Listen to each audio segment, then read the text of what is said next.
Welcome to the Goon Squad Sports Radio First 40. There's Ice right there. You see me holding up the football. Your boy, again, is number one. Number one in the football picks. Check us out on our overtime 90 minutes on Blog Talk Radio. I'm sitting up in first class, baby. Look at Ice. Look at Black. I'm sitting up in first class, baby. With NFL football, baby. What's up, Black? I'm feeling good, man. How's it going? Going good. Well, it's going well. Ice, I'm trying to get you in, man. Turn on your camera. Turn on your camera, man. I don't want to turn on my camera. I don't want to see you.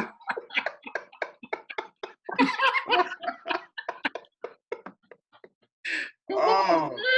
I do not want to see you when you're winning. Notice we didn't have a camera when other people were winning, did we? Now all of a sudden we got cameras. You must be working with the NFL. Boom. Sorry. It's contagious. It's contagious. All right, let's get into this real quick in our first 40, man. Black, I text you over the weekend, bro. And one of the things I was saying is that football players are getting hurt like instantly. I remember when we were watching football, when we were younger, I don't remember quarterbacks just dropping like flies like this, man. But all these quarterbacks are dropping. The number ones are dropping. And still no sign of Cap. I don't really want him to play, but his agent is out there calling teams to see whether he wants to play. First of all, I want to get your take on these quarterbacks dropping like flies and these players, period, just dropping like flies. They're supposed to be faster and stronger, but that's not the case.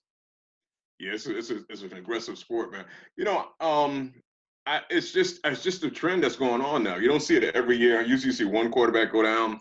Well, it's a trend, but I think in reality, man, I think it's going to benefit the NFL because you're going to have some cats, even like in Pittsburgh, that cat that came in, I can't think of his name now, was drafted out of Randolph, man. He was slinging it, bro.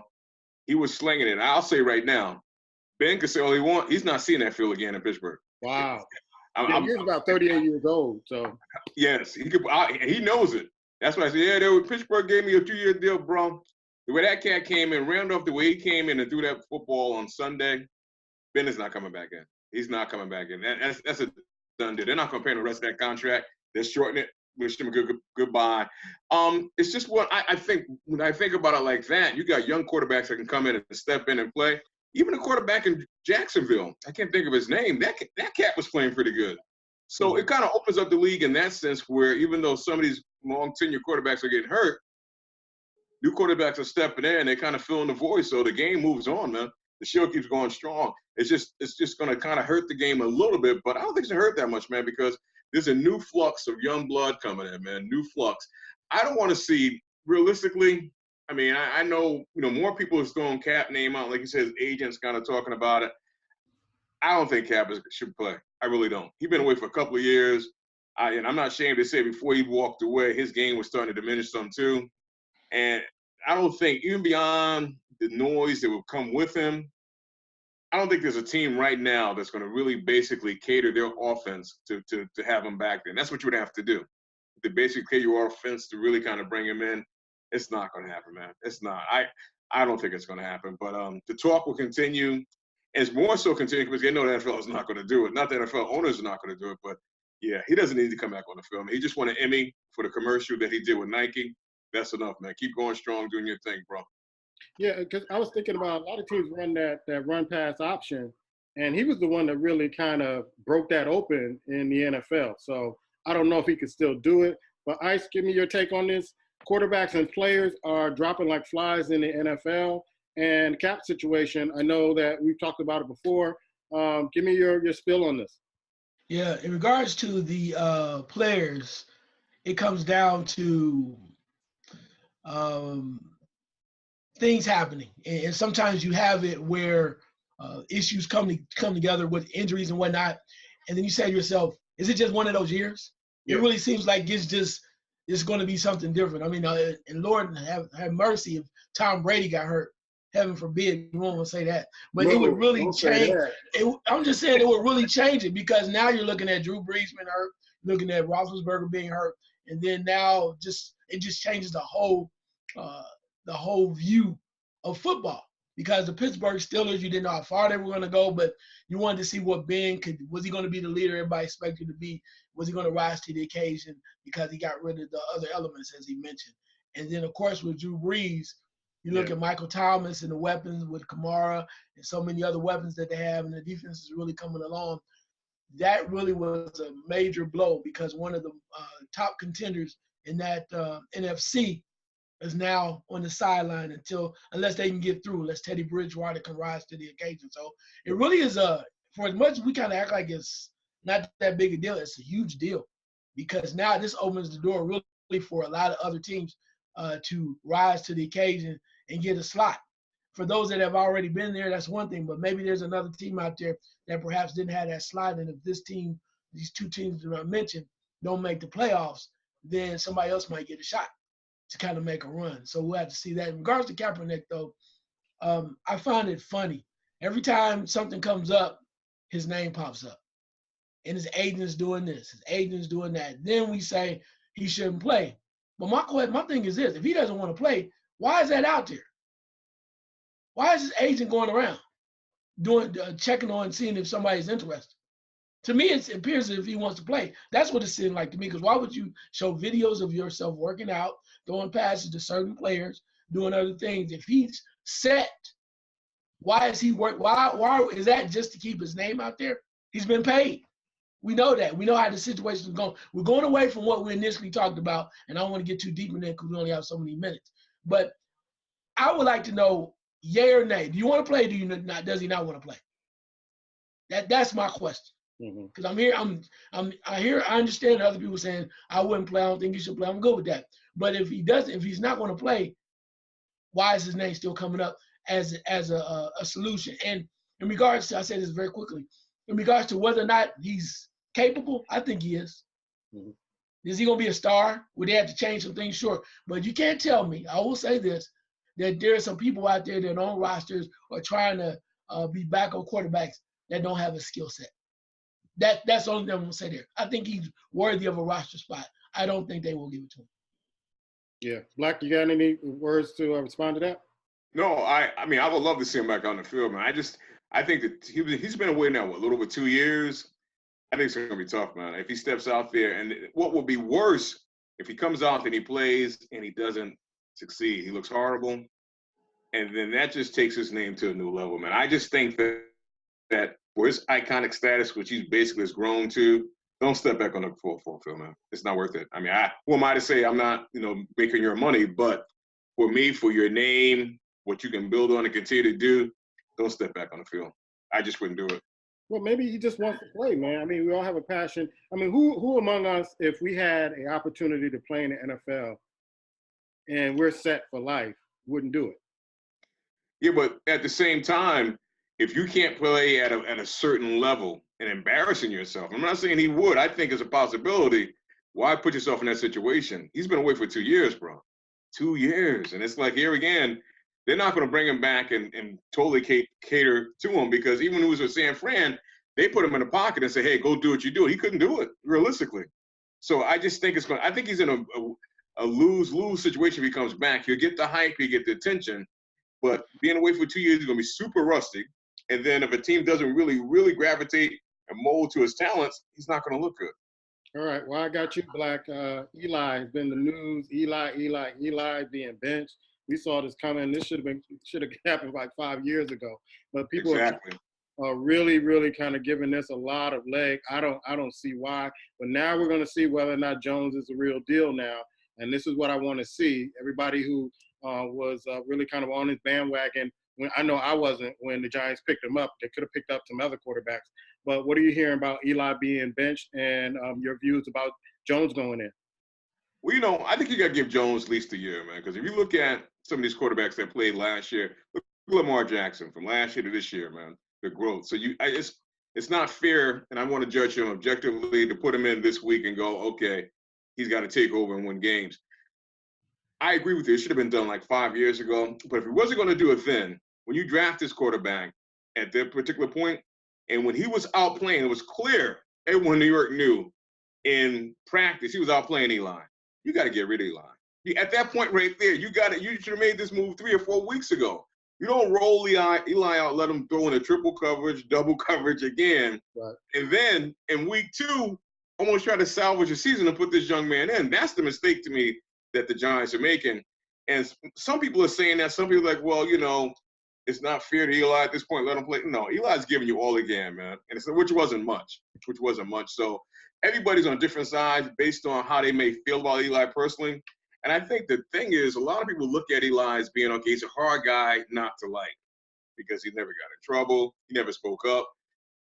So people put their emotions and their feelings in it. But if you look at what he's done on the field, it hasn't worked. I heard something the other day, man, just blew my mind. I'm a Giants fan. I wasn't even aware of this.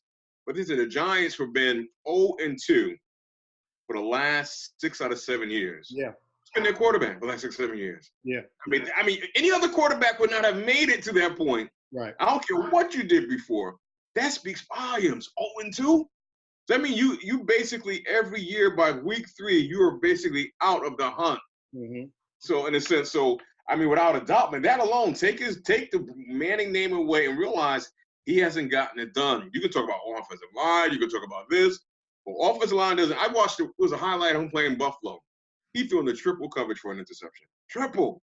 Eli been doing this for 6, 7 years. Offensive line doesn't throw the pass, bro. You do. So that reason, yeah, it's high time. But once again, I'm going to give this quarterback a chance to grow and blossom. Ice, were you smoking a cigar when Eli got benched? No, not at all. I mean, from the standpoint of, no, I wasn't. It's really almost sad. It's sad to see. I'm serious. When I saw it, it's sad. It is. I'm going to tell you why it was sad. Because I'm listening and then I'm watching and then I watch him play. And I'm like, are they sabotaging him? Was he that bad? I mean, what's going on? No, he's that bad. He's been that bad. I watch it and I think they're asking me, he's trying to do stuff he's not capable of doing. And what I did find ironic about the whole situation, though, is the factor that the moves that they made in the offseason were supposed to be made to protect Eli and make the team better around Eli. Then you go out and you get you get Mr. Jones, and then now you're saying you're going to pull Eli out and go from there. And that's fine. If it's time, it's great. That's who you want to go with, fine. But it's almost like it's backwards the way they went about their business in the offseason. If you knew you were going to step forward and kind of start a new regime and kind of rebuild, then why wouldn't you kind of do something to surround Jones instead of Eli? And I will say this very quickly. One thing that blew me away, and maybe they're just being safe, you have one of the best playmakers in the game. Get that dude to rock or sit him down. Yeah. Mr. Barkley. And I'm saying that I'm amazed by him. I thought he was good. He's a great running back. And of course, I'm a Cowboy fan, so I watch Ezekiel Elliott all the time. This Barkley young man is special. So all I'm saying is you don't want to overuse him. But if you're not going to use him properly, you're doing him and the team a disservice because he's very talented. Figure it out. Yeah, I agree with you on that. But Black, talk about an embarrassment. Eli's been an embarrassment for the Giants for a long time. I can't see Cap embarrassing himself as much as Eli has been embarrassing himself. I mean, leading the league in interceptions, all this stuff that we've known Eli to do. And we can see it coming while we're watching the game, that Eli's about to do a bonehead thing. And then me as a Giants fan also, I will see it and I will turn the channel because I just can't watch it anymore. But we'll see what Jones can do. I'm going to stay with you with this one, Ice. Felipe Vasquez being arrested for multiple felonies in Pennsylvania and in Florida and soliciting a young lady, sexual assault. I really don't really understand this, but help us understand what's going on here with this picture. Well, I mean, it is what it is. The evidence, if there's evidence, it doesn't lie. There has to be the investigation has to come through, and somebody has to have their day in court. But it's one of those things that in sports, professional sports, of course, they don't want to know anything until it's pertinent. And oftentimes, with the media comes up with something or something appears, then they have to address it. And unfortunately, when you look at things like this, it's really sad what he's being charged with or what the alleged charges are. But it just goes to show you more than anything that even professional athletes make mistakes and they make big mistakes. And I think once we, and I don't know if this will ever happen, but I think once we as fans, we as media or people that are close proponents of sports realize that these individuals are just people, Yeah. you won't be so shocked. Not saying it's going to be an excuse. You're going to say, oh, yeah, that's just a guy being a guy or anything to that effect. But you'll really put things in perspective. But a lot of people that watch and listen and participate don't understand that. And I think this is one of those major cases where you're, oh my God, I can't, oh my God, this is happening. This guy has these things going, charges against him, whatever. And he's a baseball player, but if he was an average guy, you'd be shocked, but would your reaction, a lot of people's reactions be the same? Black is said that he met this young lady online when she was about 13, 14 years old. And that's when it all started, man. And you and I have daughters, and I just can't imagine if I found this out, bruh. Your words, man.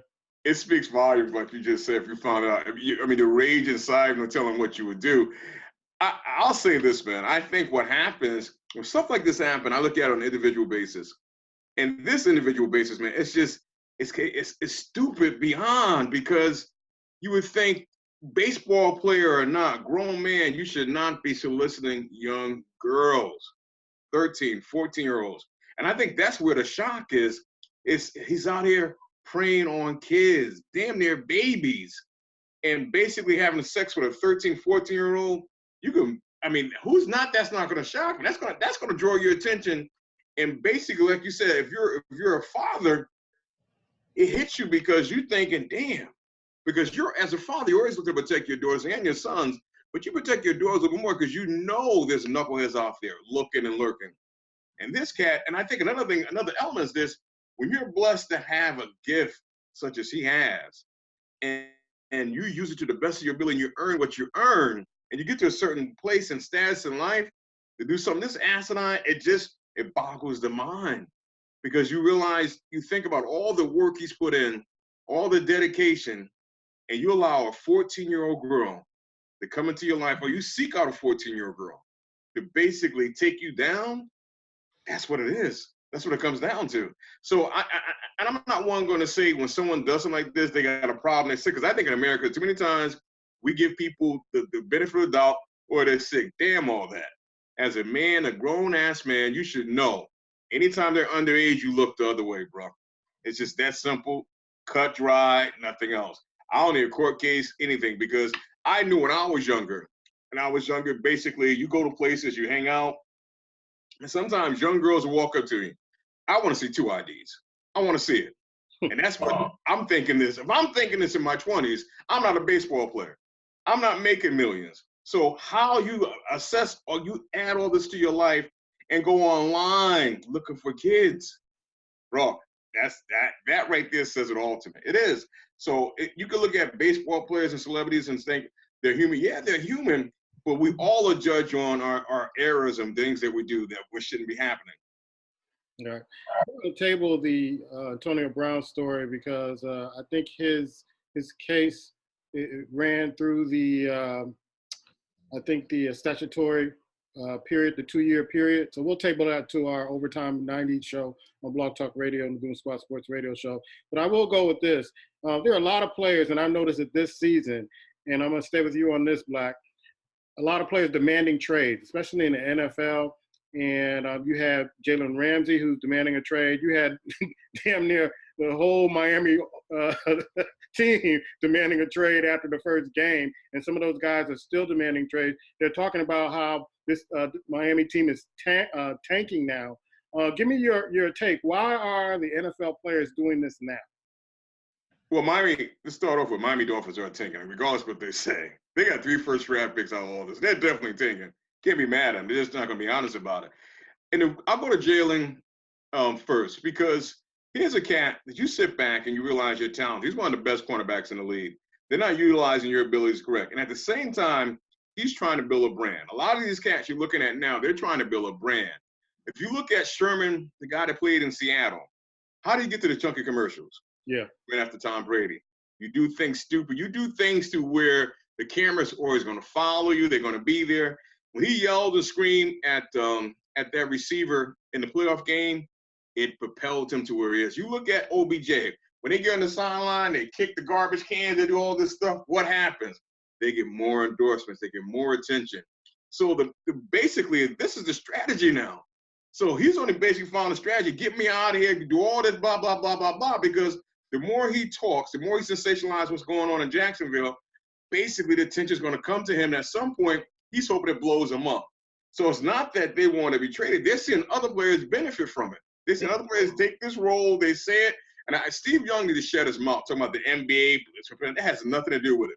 Joe Montana asked for a trade. There have been a lot of players that asked for a trade and got it. So don't act like this is new to the NFL. It's not.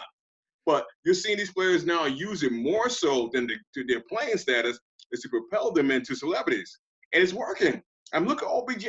If you can basically, almost like Muhammad Ali in a sense, if you can talk junk, get the cameras on, you didn't back it up when you do what you got to do, bro, money will come to you. So that's what's kind of behind this. Because if you think about it, for the last couple of years, after Jalen did that interview with GQ, when the last time you talked about him? Right. When the last time you even heard about him?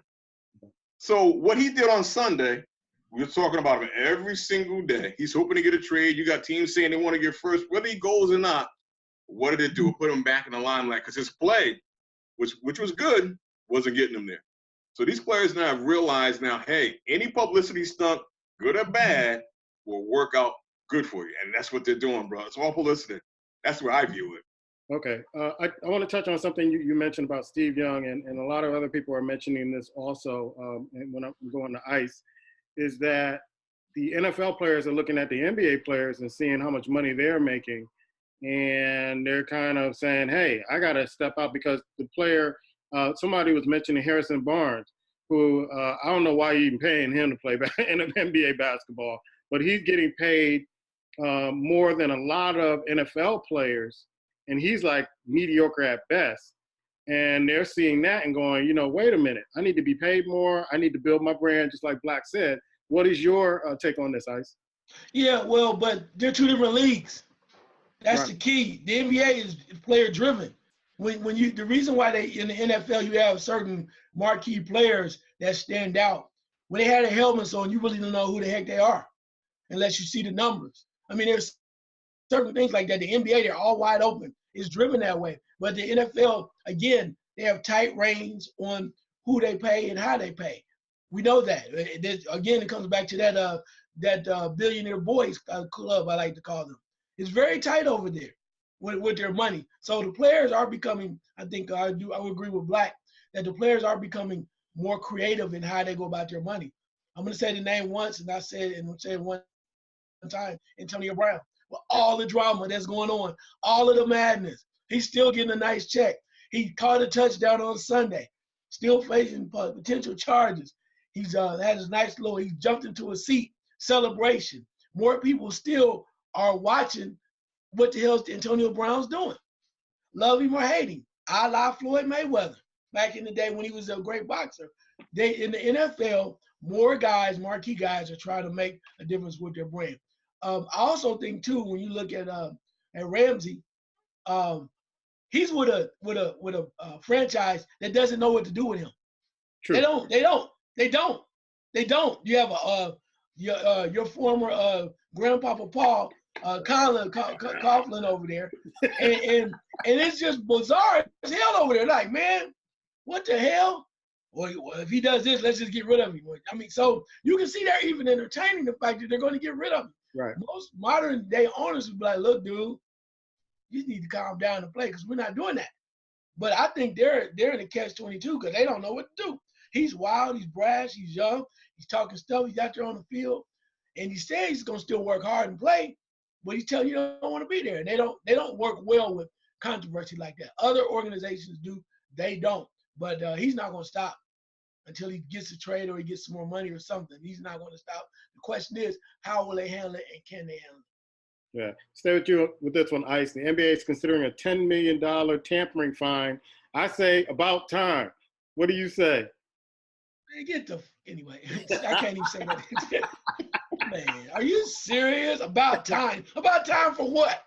Something. They tamper when they're on the banana boat. They tamper. What are you talking about? Tamper. What does that mean? What is that? Tell me what does that mean? Tamper. Now let me go to Black, because Black, you thought that they were tampering with Anthony Davis. There were some other tampering with the NFL, with the Patriots and the Raiders with Antonio Brown. So I'm gonna flip it over to Black, and then I'll tell you what I think about the tampering.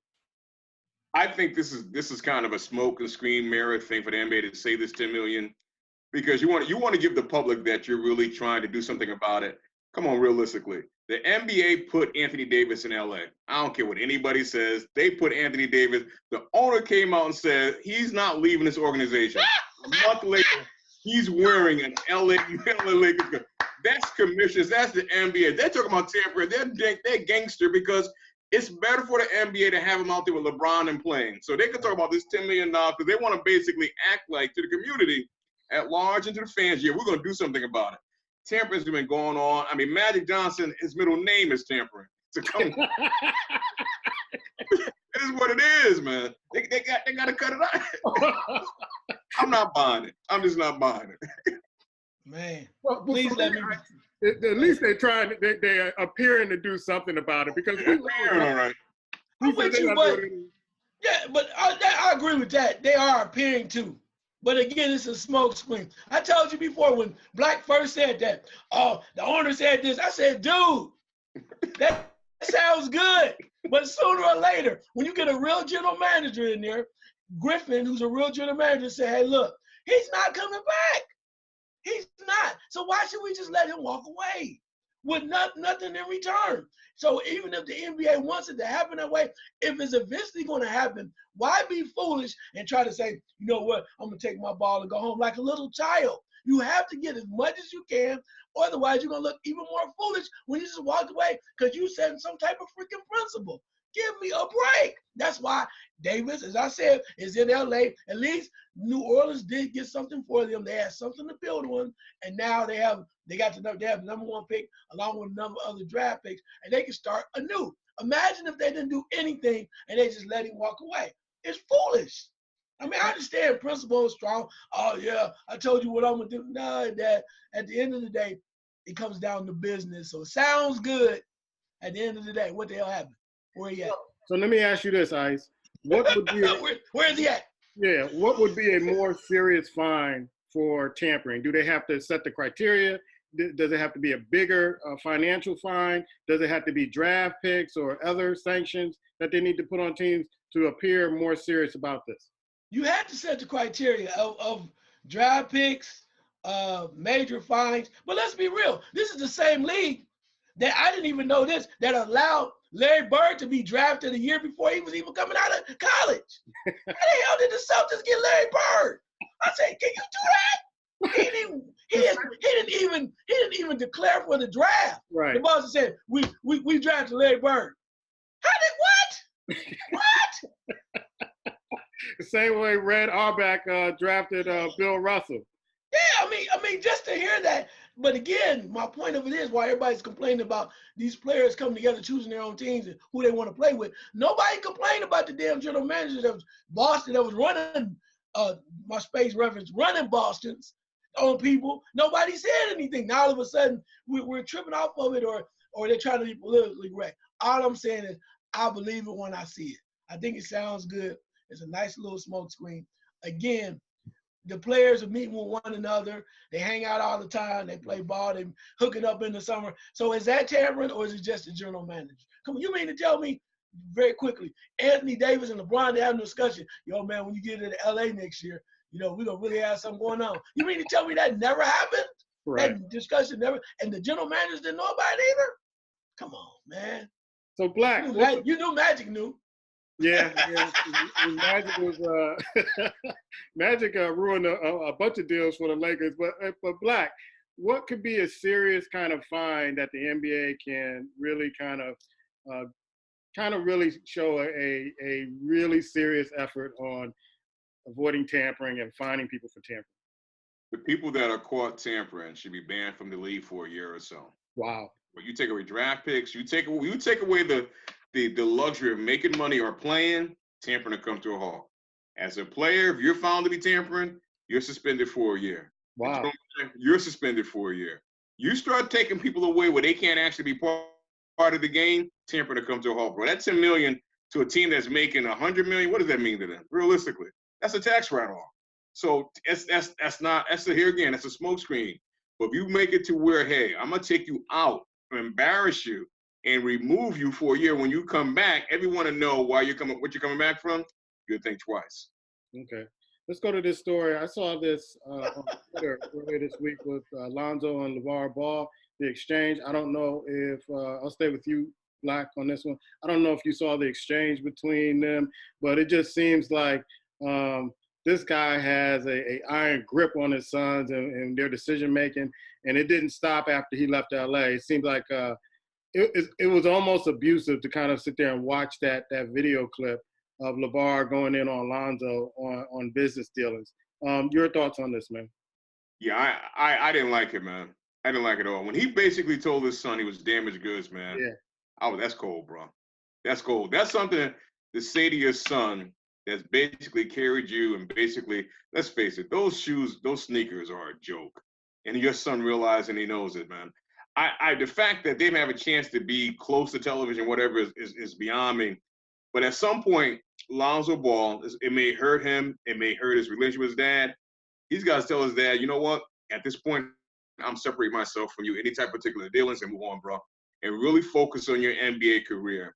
But to say that to your son, man, where it's going to be broadcast on national TV or whatever, how's his son damaged goods? How? I don't understand that. I mean, I just didn't. That right there hurt my heart, hurt my spirit, because he's basically living his life through his kids, and we all see it and we all know it. And it just didn't make any sense to say that to your son, bro. And people got for some reason, they think this other son's going to be a #1 draft pick. I don't see it. I don't know it. I think people are going to run away from this cat. I don't care if he's the next coming on Michael Jordan, just because he's connected to his father.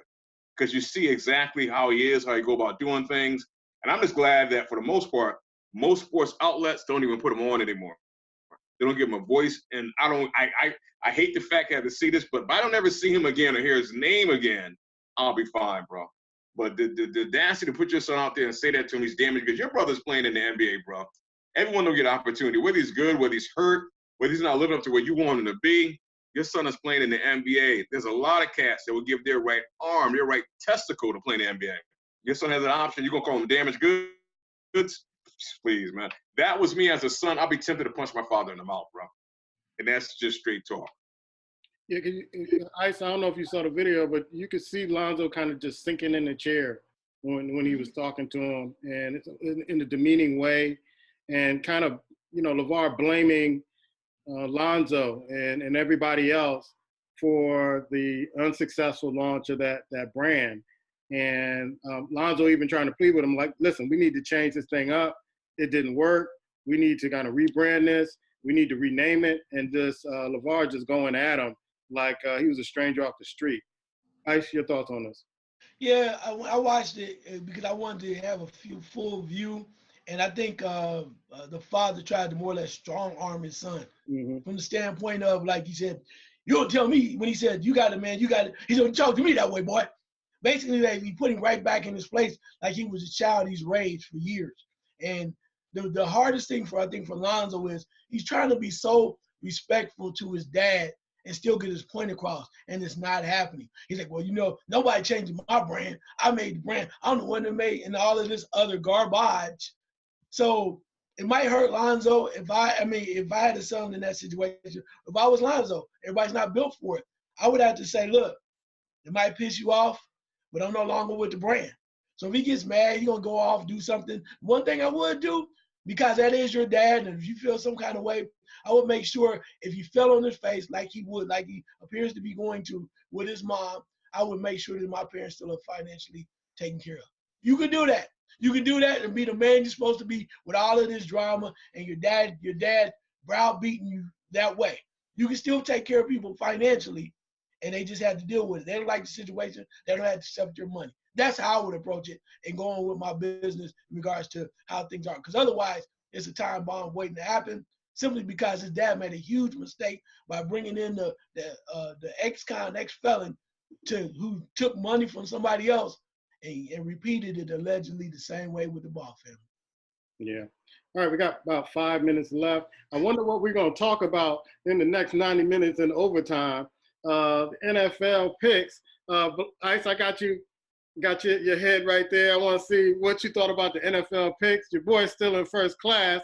I thought, according to Black, earlier this year, I'd probably be in the economy seats or in the baggage department of the plane, but I'm in first class, sipping a big old liter of mimosa. And what did you give me your eye test of last week, man? Well, congratulations, because you figured it out. A lot of things didn't go the way I thought it would. Black Thor and I was kind of like on the same page. And things happened or didn't happen, and you rolled through. So, I mean, I was blown away by certain things. The only thing that was a saving grace for me, we'll talk about this more, is the damn Bears. No, you was mad about that. Oh, that's the only thing that saved me. Bro. The clock ran out. They cheated them. That's the only thing that saved me, because there's a lot of craziness. I mean, there's no way in hell I thought San Francisco would blow Cincinnati out like that. I was astonished by that factor, the way they allowed that to happen. And for as much as you may think Garoppolo was very good that day, the Bengals was that damn bad. It was sad. Wow. Black, my pops already said that if you're mad at him, he ain't got nothing to do with that. He was just making his picks. That's it. I'm gonna tell you, man. The thing that pissed me off the most about my picks last week is that damn Kirk Cousins. That damn Kirk Cousins. That rascal, man. I mean, at some point, the Vikings will be calling for him to leave to walk out of town, bro. When you realize he got $80 million guaranteed to play that bad. I mean, we just got through talking about Eli a few minutes ago. Kirk Cousins is the second Eli. He really is. He throws some passes. They were coming down to score towards the end of the game. He threw again. He threw to like triple or double coverage in the end zone with an interception. It's like, what the freak he's on that ball for? But you look at him, and then I forgot that the first week, he only threw 10 passes, and they won. 10. Name a quarterback in the NFL that's making that type of money that you only allow to throw 10 times in a game.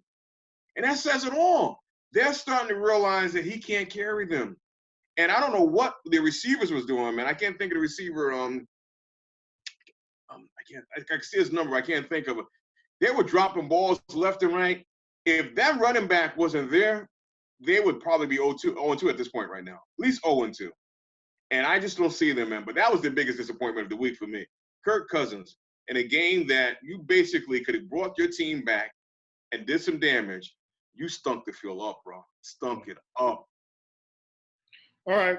That's our first 40. We're going to kind of jump over to our Blog Talk podcast on Blog Talk Radio, the Goon Squad Sports Radio Show, to give you 90 more minutes. We call overtime.